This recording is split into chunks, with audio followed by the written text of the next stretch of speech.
তানজিলা, তানজিলা বন্ধু, আমি নামাজ শেষ করে জাতীয় ঈদগাহ ময়দানে নামাজ শেষ করে তোমার জন্য অনেক দোয়া করছি। আমি সবসময় দোয়া করি, আমার জন্য একটু দোয়া করো বন্ধু।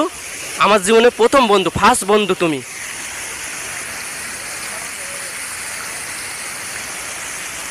কেন আমি হাত বাড়াই, তানজিলা তুমি অনেক ভালো, তানজিলা তুমি যে চাঁদের আলো, জ্বলছে যাব তাও জানি, তানজিলার পিছু কেন আমি হাঁটি, বারবার কেন তোমাকে চাই মন, পাওন হইয়া চাঁদে কেন আমি হাত বাড়াই, তানজিলা তুমি অনেক ভালো, তানজিলা তুমি যে চাঁদের আলো, জ্বলছে যাব তাও জানি, তানজিলার পিছু কেন আমি হাঁটি, বারবার কেন তোমাকে চাই মন, পাওন হইয়া চাঁদে কেন আমি হাত বাড়াই।